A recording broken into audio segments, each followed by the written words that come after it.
A tão aguardada adaptação de Solo Leveling foi shed ou na verdade broxou o hype? Bora conversar sobre provavelmente o anime mais popular do ano que terminou alguns meses atrás. Let's get him. Be giving yourself. Be giving yourself the best shot. Be giving yourself. You're giving yourself the best shot. Fazendo uma introduçãozinha bem rápida, porque todo mundo já deve conhecer, Solo Leveling é a adaptação de um web quadrinho coreano que terminou em meados do ano passado e veio ter a sua adaptação pelo estúdio A1 Pictures, contando sobre um mundo onde diversos portais dimensionais se abriram, cheios de monstros lá dentro, e apenas as pessoas denominadas caçadores que receberam algum tipo de dote sobrenatural podem enfrentar essas criaturas. Com um adendo, o seu nível de poder, por mais que você treine, evolua e esse tipo de coisa, ele não muda. E nisso a gente acompanha o Jin-Woo, que é o nosso protagonista e é conhecido como o caçador mais fraco. Até que uma série de eventos por enquanto misteriosa acontece e agora ele é o único personagem capaz de evoluir de poder. Muito importante ressaltar também que esse é provavelmente o manhwa mais popular de todos os tempos. Já era super comentado dentro da bolha otaku de internet faz anos, por isso a expectativa para a adaptação dele era muito grande.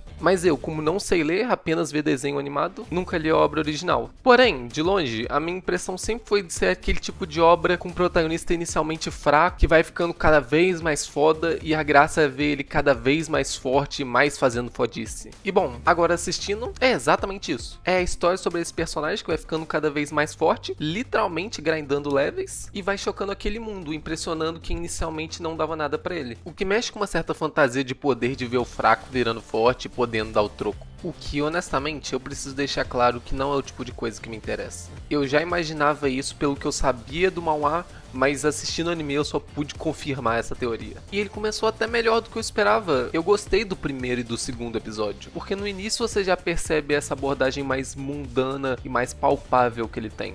Porque primeiro não se passa no mundo de fantasia, se passa no mundo real, no nosso mundo. Quando você põe reparo no pessoal que vai entrar naquela primeira dungeon, você vê que os designs dele, apesar de serem bem diversos, é todo mundo ali muito gente comum, com motivações muito pé no chão. Um tá fazendo um bico como caçador porque o filho dele tá prestes a nascer e ele tá tentando descolar uma grana a mais. O protagonista mesmo, o Jin-Woo, faz aquilo para pagar a internação da mãe no hospital e a escola da irmã dele. E o clima que tá sendo desenvolvido ali, os diálogos entre eles são muito isso. Pessoas estão ali juntas para fazer um bico para ganhar um dinheiro a mais. Não é como se fosse algo envolvendo grandes sonhos, grandes motivações. E isso é legal. Também tem toda a tensão inicial que é desenvolvida no momento que eles são trancados dentro da masmorra, porque a direção é muito eficiente em maximizar o terror e o desespero de cada um ali, se agravando cada vez mais e iniciando uma bola de neve com diferentes reações e com diferentes mortes brutais que vão acontecendo. Foi um bom começo. Daí, a partir do episódio 3,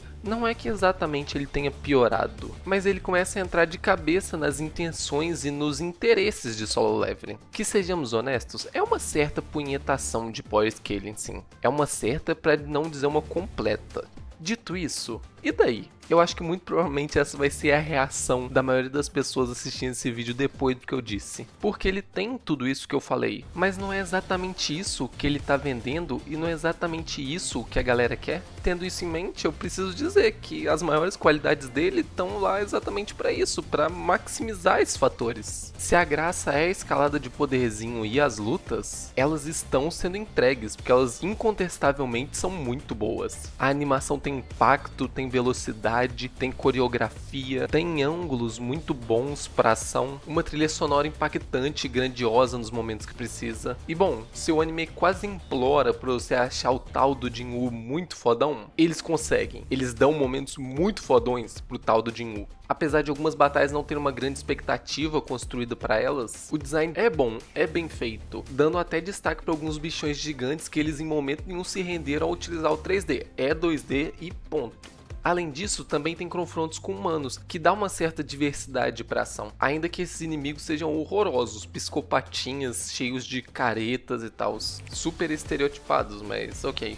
Dá até pra dar um destaque até que óbvio pro Igris, que é a última batalha da primeira temporada, porque além do design dele ser o melhor disparado, ele ainda possui certos elementos que deixam ele com uma postura elegante e altiva, que sendo honesto, acaba tendo até mais aura que o protagonista, não vou mentir. Em resumo, o que tange a valores de produção e como eles são utilizados para potencializar o que é o brilho de Solo Leveling, não tem como negar, é eficiente, o que não exatamente me impede de ter aquela preguiça inicial que eu comentei com vocês. Mas Mas bora lá, falar sobre as coisas que giram em torno do Jinwoo para depois chegar exatamente nele. Como eu falei antes, um dos maiores interesses aqui é a questão do dinheiro. Não só o dinheiro, como também as grandes corporações e como todo esse sistema de caçadores influencia no giro de capital. Toscamente falando, na economia daquele país, naquele mundo. Então a trama tá sempre direta ou indiretamente ligada a isso. Vira e mexe tem algum grande empresário falando, ou algum funcionário do governo, alguém que lide com esse sistema, geralmente explicando alguma coisa, às vezes até de forma exageradamente expositiva. Mas apesar de toda essa preocupação, a sensação que Solo Leveling dá é de que ninguém aqui importa a não ser o Jinwoo. Eles são só escada para ele, ou estão na função de ficarem boquiabertos com alguma coisa que ele faz. Enquanto outros personagens poderosos nessa primeira temporada são só plano de fundo aqui. Estão ligados com essa questão das formigas que provavelmente só vai ser abordado na segunda temporada. Então acaba tudo inevitavelmente ficando centralizado no Jinwoo e na jornada de grinding e power level dele.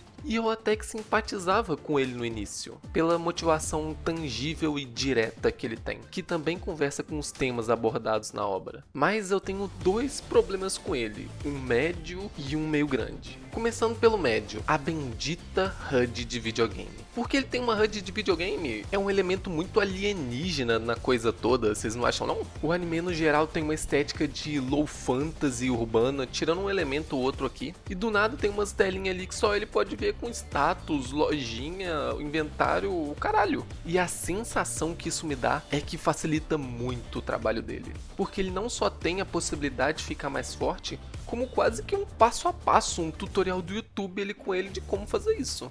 Porque uma coisa seria ele naturalmente ficar mais forte, indo pra dungeons, treinando e tal, e outra coisa é ele adicionar pontinhos na ficha de status dele. Ele tem a possibilidade de ficar mais forte, mas como? Esse como teria que ser elaborado de uma maneira mais criativa, né? Ou pelo menos mais desafiadora. Mas não, ele tem uma lojinha, ele tem itens bônus, ele tem um inventário, ele tem áreas que só ele pode entrar. É muito privilégio, calma lá, calma lá. Além disso, ainda tem uma situação que o sistema ajuda ele com blink, com teletransporte rápido, e outra retornando o item pra mão dele. O que já não bastava de facilidades, você sente que ele tem muito plot armor, que tem muita conveniência, muita sorte envolvida. E esse é um problema.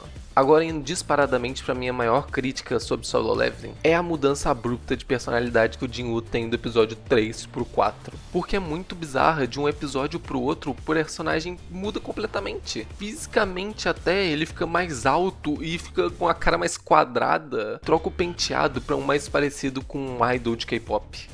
E se fosse só isso, tava até que tudo bem. Mas a personalidade dele muda bruscamente. Ele deixa de ser o Jinwoo todo tadinho e passa a ser o Jinwoo fodão, frio calculista. Tá sempre com expressão meio estoica de nossa, como eu sou poderoso. Fala com os outros com frieza, chantageia a rapaziada, mata se precisar. E mano, desde quando você era assim, há um episódio atrás, você era uma pessoa completamente diferente. Não me desce, não me desce, e me irrita muito isso, porque é exatamente o tipo de coisa que me dá preguiça nesse tipo de obra. O protagonista que tem que ser fodão o tempo todo. Não dá pra desligar a chavinha. E com ar sombrio, e com esse eu mato se precisar. Benza a Deus, quanta bobeira. Porque você não tem que gostar dele por ele ser um cara legal, ou por ele ser uma personagem interessante. Você tem que gostar dele porque ele é foda e ele age foda. E acaba que só não me interessa. Dito isso, por mais que muito hype tenha girado em torno de Solo Leveling, eu não fui contaminado por ele e fui com minhas expectativas bem tranquilinhas. No começo até me surpreendi, mas depois foi exatamente o que eu esperava. Mas e aí, me diz nos comentários o que você achou. Se você achou Solo Leveling uma bosta, horroroso, não tem história nenhuma. Ou se todo mundo tá sendo chato mesmo e foi da hora pra caralho, anime do ano e tal, foda-se. Deixa aí embaixo, se puder, dá um like também e é nóis. Valeu, falou.